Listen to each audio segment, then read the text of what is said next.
Hello and welcome to another segment of Interviews That Matter. I'm your host Raj Mehta. Friends, in this segment we bring those people who influence our lives. This includes elected officials, policymakers, heads of major organizations and other dignitaries. It is my sincere hope that the knowledge brought in by these guests will help our community. Today we have such guest. His name is Abe George. Coming from Indian community, he is running as a Brooklyn District Attorney in 2013 election. Let's meet Abe George. Mr. George, welcome to the show, sir. Thank you, Mr. Mehta. You can call me Abe, please. Call me Abe. Oh, then call me Raj. Okay. That works. Thank you for joining today and thank you for taking time. First of all, congratulations, our hearty congratulations to you being an Indian American. You are running for a nice, a Brooklyn DA's office, which is very credible. Thank you. And we want to encourage our people to go on your path. Thank you. Thank you. First, let's start with your background. Yeah. That. My family's from Kerala. My mom had multiple brothers and sisters. My dad had 5 brothers and sisters. Very humble beginnings, that kind of traditional immigrant story. My grandparents, although not book smart, were savvy enough to know that education is the way out, to break out, to move forward in life. And my dad became the first person in his family to become a dentist. My mom became a nurse, and she was the real pioneer for coming to America. She saw an opportunity to be a midwife in Nigeria, and she took it. And then she saw an opportunity to be a nurse in Brooklyn, and she took that opportunity by herself. And established herself first, and then brought my dad over, and we settled out in Brooklyn. Wow. Yep. Okay. So your parents really came. Your mom is the one who's really took a charge. Yeah, my mom was the driving force, she yeah. came in the 70s, maybe 1974. Okay. Came to East New York first, and then my family settled in Sheepshead Bay. Okay. And then you were born and brought up here. I was born in Coney Island Hospital, and my parents actually, funny enough, bought a house right across from the street. Oh. And when they bought this house, a lot of people don't realize now, because immigrants that come to this country now, they look at the relations or racial relations now, and things are relatively well, especially in a cosmopolitan place like New York. But back in the 80s, when my parents settled on this particular block in Ocean Parkway, it was predominantly white. We were the first brown family in a 10-block radius, and needless to say, the neighbors weren't too happy. I remember many an opportunity when, growing up, the kids in the neighborhood, the neighbors would call us Gandhi, and Gandhi was supposed to be an insult. And it's funny, as a child, you would think, oh, you felt like you were insulted. It's funny, as an adult, when you go back, you realize the importance, the greatness of Gandhi and all the things that he's done. Right. But as a child, that's what the neighbors would do. When we first started to come to our particular neighbor, they would throw rocks at the house. Oh, they would try to get us out. They were trying to intimidate us. Huh. But, as the years grew past and our neighbors realized, just because of the color of our skin, we were just like anyone else, they grew to accustomed to us, and things got better. So I think, I must congratulate your parents that, to live within that environment. Yeah. It's not easy. How did they cope up with that? I think my parents were very driven to the fact, the hospital, as I said before, the hospital where I was born, Coney Island Hospital, was less than 2 blocks away. And they were like, we want to buy a house. It was that traditional kind of immigrant mentality. Rather than renting, we want to own a home, invest in something. Right. And it was a convenient location. And they didn't really see the world with color lines. And they were like, look, we're going to buy a house on this particular block. There wasn't a big Indian community in Brooklyn in this particular part of the neighborhood. Now it's a lot different, but back then there weren't any other Indian immigrants there, and they braved it out. They bought a place there, and my mom and dad both worked at the hospital. My mom was a nurse. Oh, okay. My dad, although a dentist in India, worked at patient accounts in the hospital, and they worked there for many years. Okay. My mom just retired after 30 years of working at Coney Island Hospital. Congratulations to her.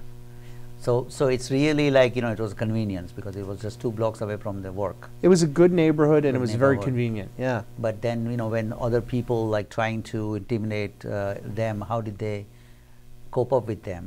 It's very, if you remember. It's almost like the Mahatma Gandhi way. It's not like we'd go to war. Right. We'd wait it out. And we'd talk to our neighbors and, kind of sitting them down, making them realize that we were just like them, My parents, when they went apple picking, They would bring apples for the neighbors or anything like that to try to extend good faith and let our neighbors know who we were. So you have to go one extra mile. Oh yeah. In order to. It's more than just turning the other cheek. It's almost you have to embrace people that don't like you. Right. And then now let's hear about your upbringing. So public school my whole life in Brooklyn. Went to NYU undergrad. And Raj, I broke my mother's heart when I went to law school. She wanted you to be a doctor. Yeah. See, there you go. So I got accepted to Hofstra Law, almost on a full scholarship. And I remember the day that I got into Hofstra Law, and my mom was in tears. And I was like, what's the matter? And I realized after the fact that it was because she realized her dream of me being a doctor wouldn't be fulfilled. My dad, as I said before, in India was a dentist. My mom was a nurse. And as you know, Raj, it's not typical for Indian Americans to pursue, or Indians generally to pursue, a path of law. And you know, my mom's main concern was really like, how are you going to survive as a lawyer? She saw that, hey, there weren't a lot of Indian lawyers out there, and she was afraid that, how are you going to get clients that are you know, you're not going to have a ton of clients that are Indian. Are white clients going to come to you? And I was like, Mom, I don't see the world really on those lines. You know, I think that as the years progress, if I'm a good lawyer, people are going to hire me, you know? And I always thought that the role of a lawyer was an interesting thing. I had a romanticized view of the law. I always thought a lawyer was someone that fights for someone, that stands up for the little guy, that gives someone a voice. And that was all the noble kind of calling that I saw as law. I mean, look, we joke around lawyers nowadays, they're sharks, they're all in it for the money, but that's not the type of lawyer that I wanted to be or how I viewed the law. Okay. Okay, so how did you start your career then after So Hofstra, when I went to Hofstra Law, not too far from here, and that's when I realized that, hey, you need to intern in places to figure out what type of law you wanted to practice. And it was really when I interned at the Queens DA's office in the homicide unit and back at the Manhattan DA's office for the summer that I realized that I wanted to be a prosecutor. See, it was funny because my parents were both public servants. My mom, as I said, worked for Coney Island Hospital for almost 30 years. My dad had worked for the same hospital for almost 15 years. They were public servants. They were giving back. And for me, I realized that public service was where I wanted to be in life. I wanted to give back. And amongst the jobs and the internships I took, working at the DA's office, being a prosecutor, I felt that was a way to give back. You can not only be a great litigator, get into a courtroom, argue your point, but what you were doing simultaneously was fighting for people, fighting for victims, making communities safer. And I started to love the area of being a prosecutor because I felt that a conscientious prosecutor wasn't about just securing convictions and putting people behind bars. It was understanding who the person you were, where they were coming from, and deciding that, hey, not every case needs to result necessarily in the person on the other side of the table going to jail for a long period of time. Sometimes jail isn't the appropriate remedy for a person that you're prosecuting, you know, and sometimes justice doesn't result in a conviction. You know, sometimes justice results in a case being dismissed. You know, and so that's when I really fell in love with, all right, I wanted to be a prosecutor. And when I graduated Hofstra Law, I was lucky enough to be hired by Robert Morgenthau from the Manhattan DA's office. And he is, I don't know if you know him, Raj, but he's one of the greatest prosecutors in the country. And when I got that opportunity to work for him, I seized it. And in fact, I remember one day that, you know, my dad was kind of that traditional Indian character, very stoic, didn't really have much of an expression with their children. It's kind of like they were proud of you, and they would let you know by providing you with, you know, with school, with a house, with fun, with money for school, things like that. But it would never be a dialogue. But I remember the day I got the job for Robert Morgenthau, I heard my dad on the phone talking to his friend. He said, "Oh, my son got a job for Robert Morgenthau." So I knew he was very proud. Oh, okay. Okay. And when did you get that job? I started there in the fall of 2004. I interned there the summer before, and I started there in the fall of 2004. And how long you were there? I was there for 8 years until last summer when I resigned to run for Brooklyn DA. But while I was the Manhattan DA's office, I did all sorts of type of cases, mostly concentrating on violent crime. I was doing narcotics, working on dismantling gangs, working on cold case homicides. And to the people that don't know, a cold case homicide is just a murder that's remained unsolved, and I was working on trying to solve those murders. So, you know, I spent a good deal of my career working on violent crime, and just last summer I decided to resign and run for Brooklyn DA. Okay, that's very nice. I mean, so 8 years of experience with as an assistant DA. Correct. And mostly focusing on violent crimes. Correct.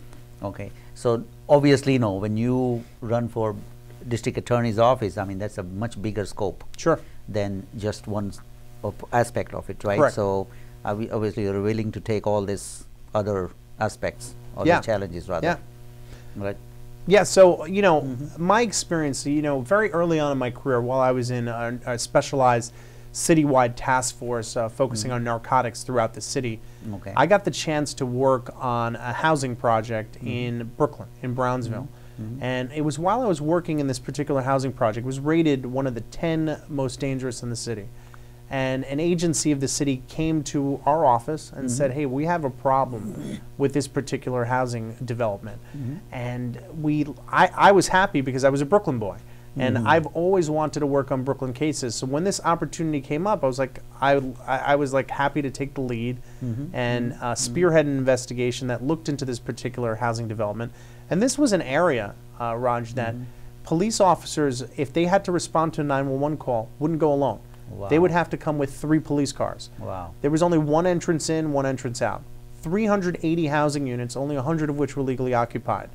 And it was just a nightmare to the residents that were living there lawfully, and it was just a terrible place where children really couldn't play.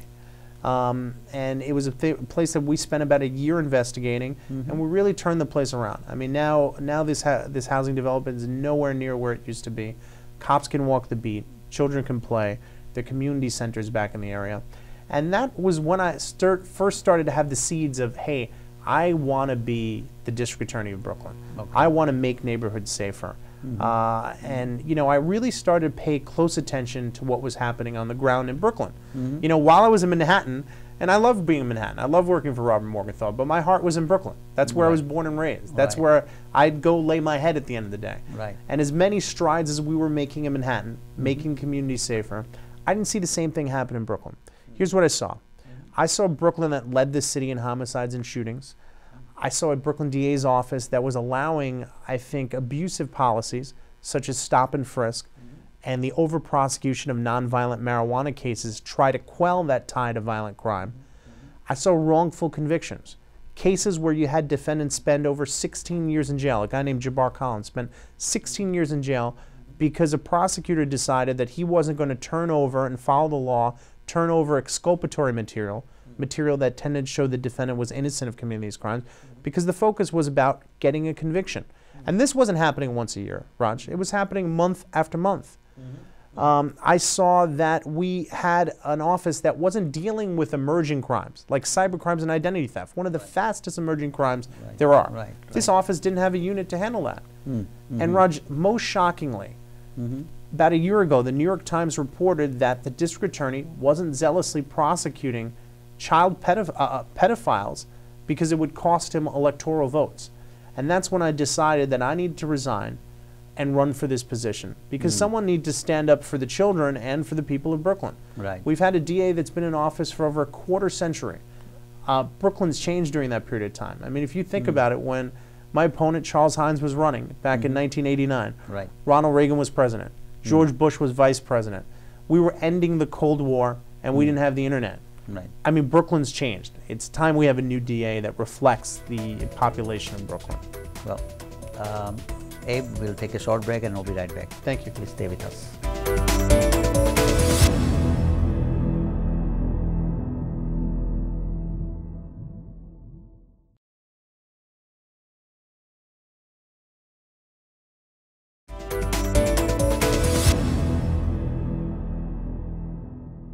Welcome back. We are having a conversation with Abe George, who is running for Brooklyn District Attorney's Office. Welcome back, sir. Thank you.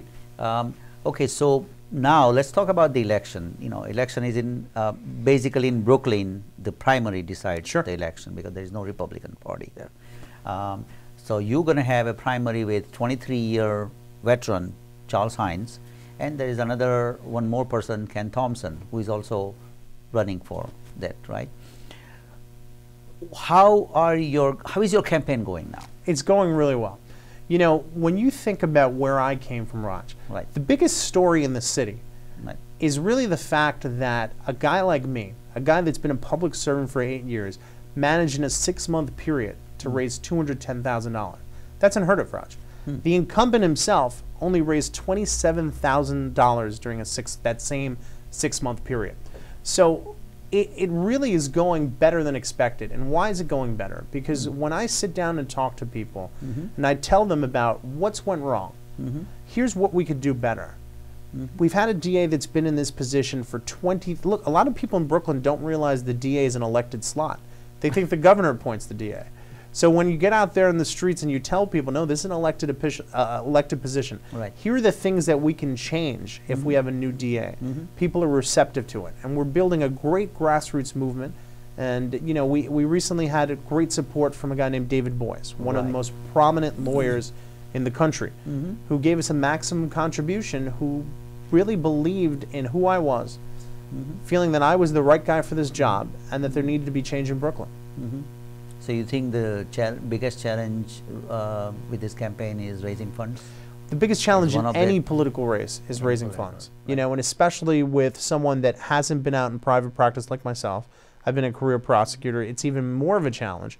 But I find that when we talk about the message, and not only just what the problems are, but what the solutions are, that we're picking up some momentum. I can't say that I will raise the most money in this campaign, but I'll provide the most solutions to the problems that we're facing.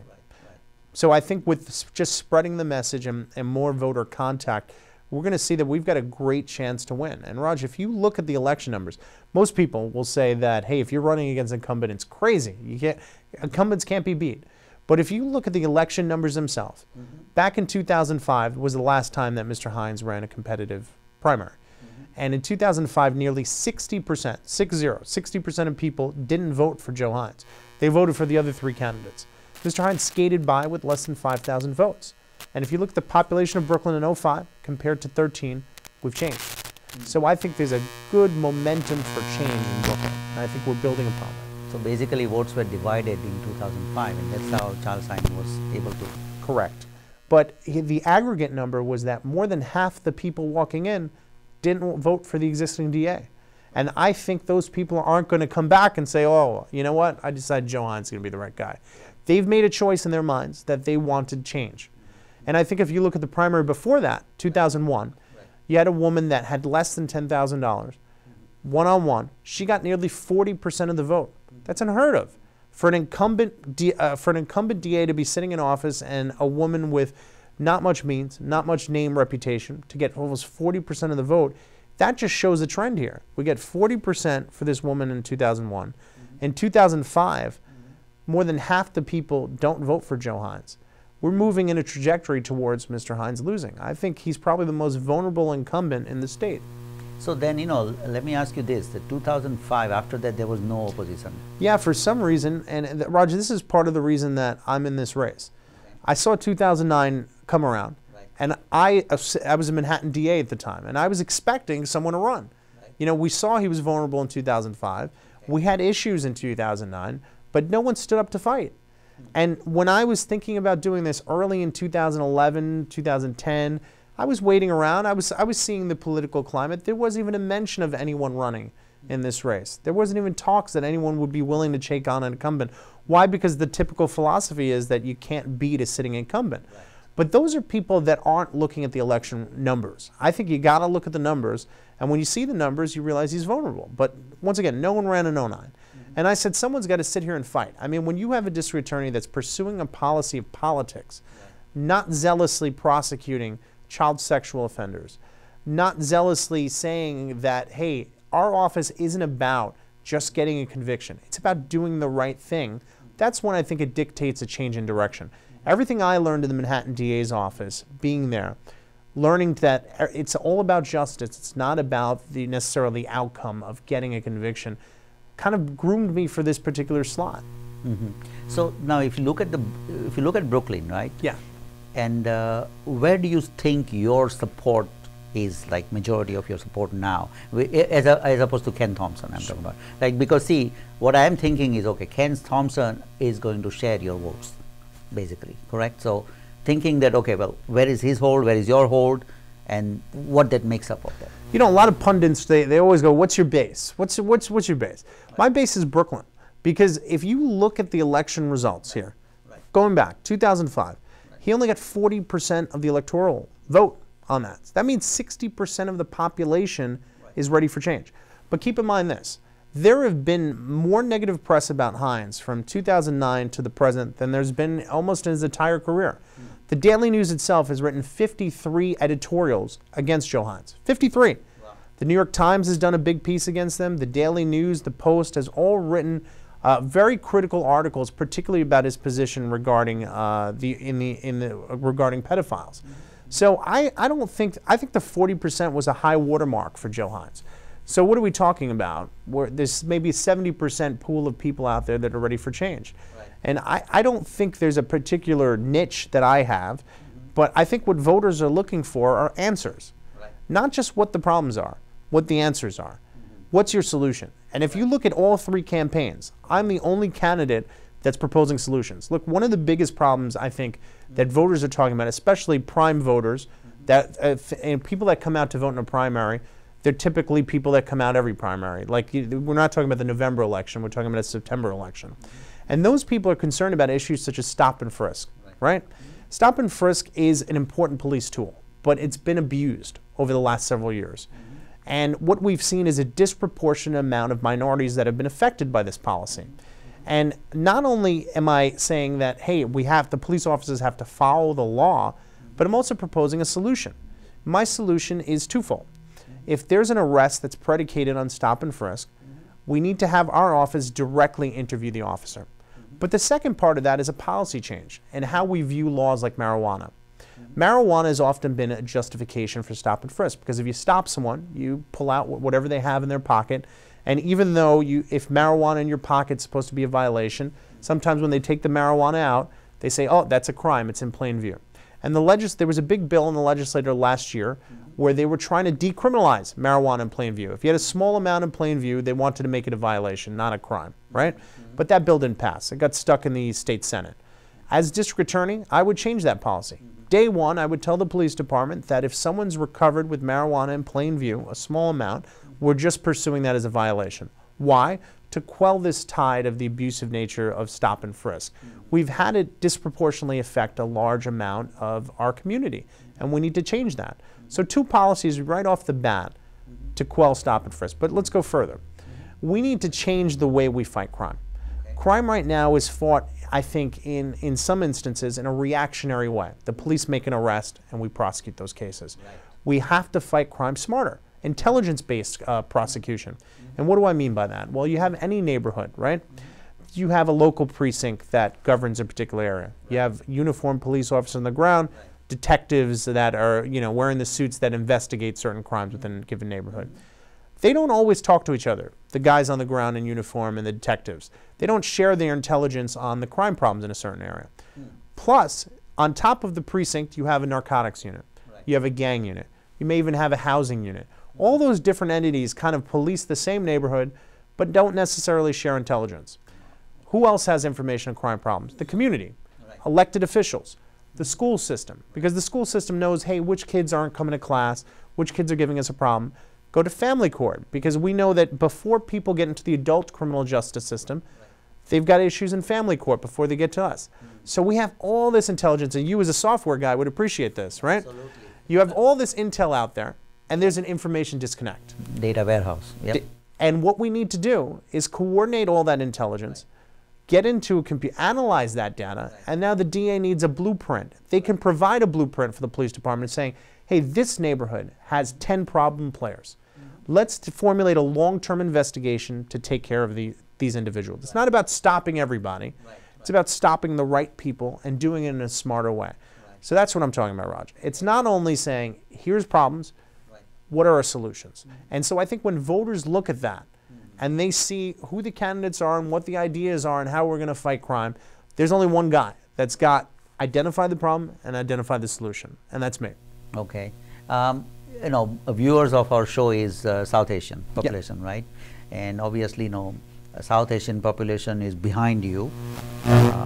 You're one of our own, so What do you expect from us as a community, and what in return, what do you think you're going to do for our community, basically? Because it's all like, give and take. It's funny, and Raj, we were talking about this before we even went on air. I think it's been I thought it was going to be a lot easier in terms of, growing up as a South Asian, particularly an Indian American, right. There isn't one, first of all, there's not one Indian elected official in New York City or in Nassau or Suffolk. I mean, that's amazing given our time, given how strong our community has become, not only in jobs and business and wealth, but we have not yet realized that one of the big power bases there are is political power. Absolutely. And our community is yet to realize that. Yep. And I thought very easily, being an Indian American candidate out there, that there would be more support. Right. But as I told you before we started, I think a lot of people out there want to see that you win first before they support you.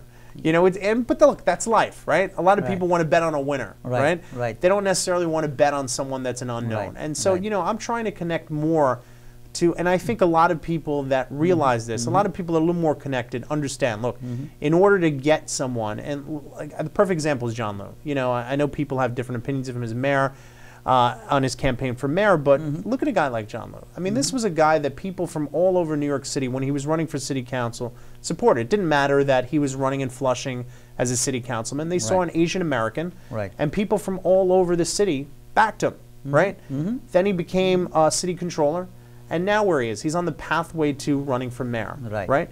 We can't groom candidates like Bobby Jindal, candidates like Nikki Haley, without at least starting small.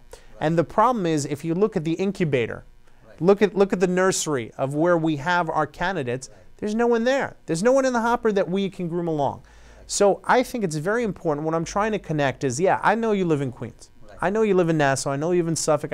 I know you live outside of New York. But this is an important race. Why is it an important race? Because if we want to see an Indian elected in some position of power, we have to start small.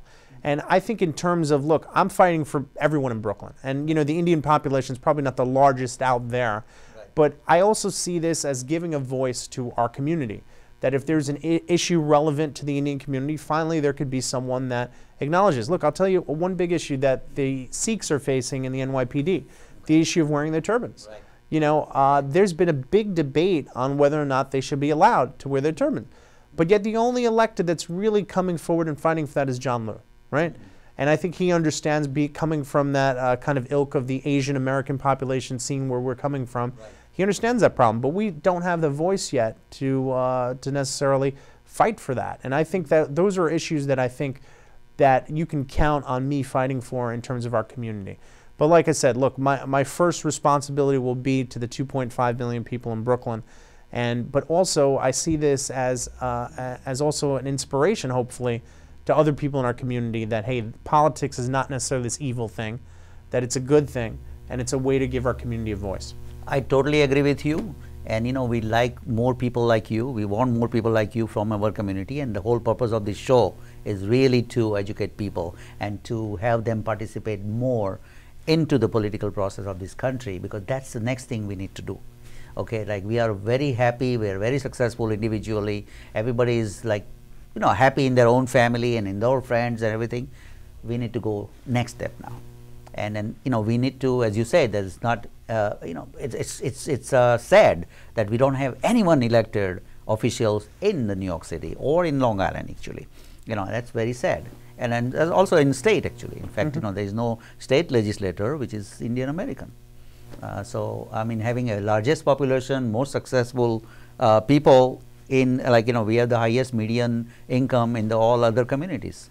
I mean, we definitely should learn something from you, and community should learn something from you, and more people should come up to a plate.